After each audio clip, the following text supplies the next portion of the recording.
ರಾಜಕಾರಣದಲ್ಲಿ ಸುದೀರ್ಘ 50 ವರ್ಷ ಬಿಜೆಪಿಯಿಂದ ಅಭಿಮಾನೋತ್ಸವ, ವಿವಿಧ ಮಠಾಧೀಶರು ಭಾಗಿ. ಇದು ಬಿಎಸ್ವೈ ಅಭಿಮಾನೋತ್ಸವದ ಸುದ್ದಿ.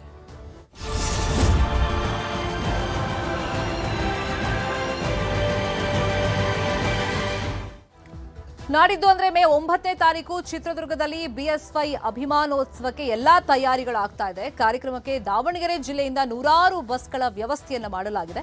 ಈ ಬಗ್ಗೆ ಕೇಂದ್ರದ ಮಾಜಿ ಸಚಿವ ಜಿಎಂ ಸಿದ್ದೇಶ್ವರ್ ಸುದ್ದಿಗೋಷ್ಠಿ ನಡೆಸಿ ಮಾಹಿತಿ ಕೊಟ್ಟಿದ್ದಾರೆ. ದಾವಣಗೆರೆ ಲೋಕಸಭಾ ಕ್ಷೇತ್ರದಿಂದ 25,000ಕ್ಕೂ ಹೆಚ್ಚು ಜನ ಪಾಲ್ಗೊಳ್ಳುತ್ತಾರೆ.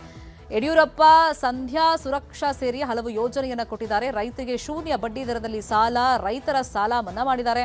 ಕೃಷಿ ಬಜೆಟ್ ಕೊಟ್ಟ ರೈತ ನಾಯಕ ಬಿಎಸ್ ಯಡಿಯೂರಪ್ಪ. ಸೈಕಲ್ ಮೇಲೆ ತಿರುಗಾಡಿ ಬಿಎಸ್ವೈ ಅನಂತಕುಮಾರ್ ಪಕ್ಷ ಕಟ್ಟಿದ್ರು. ದಕ್ಷಿಣ ಭಾರತದಲ್ಲಿ ಪ್ರಥಮ ಬಾರಿ ಬಿಜೆಪಿ ಸರ್ಕಾರ ಅಧಿಕಾರಕ್ಕೆ ತಂದಂತ ಧೀಮಂತ ನಾಯಕ ಬಿಎಸ್ವೈ ಅಂತೇಳಿ ಅವರ ಕಾರ್ಯಗಳನ್ನು ಶ್ಲಾಘಿಸಿದರು.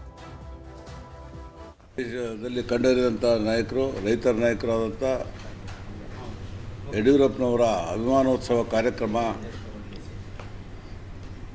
ರಾಜ್ಯದ ಮೂಲೆ ಮೂಲೆಯಿಂದ ಸುಮಾರು 9-10 ಲಕ್ಷ ಜನ ಸೇರುವಂಥ ಕಾರ್ಯಕ್ರಮ. ಈ ಕಾರ್ಯಕ್ರಮಕ್ಕೆ ನಮ್ಮ ಜಿಲ್ಲೆಯಿಂದ ನಮ್ಮೆಲ್ಲರ ಪರಿಶ್ರಮ, ಅಭಿಮಾನಿಗಳು ಸೇರಿ ನೂರಾರು ಬಸ್ಸು, 400-500 ಕಾರು ಮತ್ತು ಟ್ರ್ಯಾಕ್ಸ್ಗಳು ನಮ್ಮ ಲೋಕಸಭಾ ಕ್ಷೇತ್ರದಿಂದ ಹೊರಟಿದ್ದಾವೆ. ಸುಮಾರು 20-25 ಸಾವಿರ ಜನ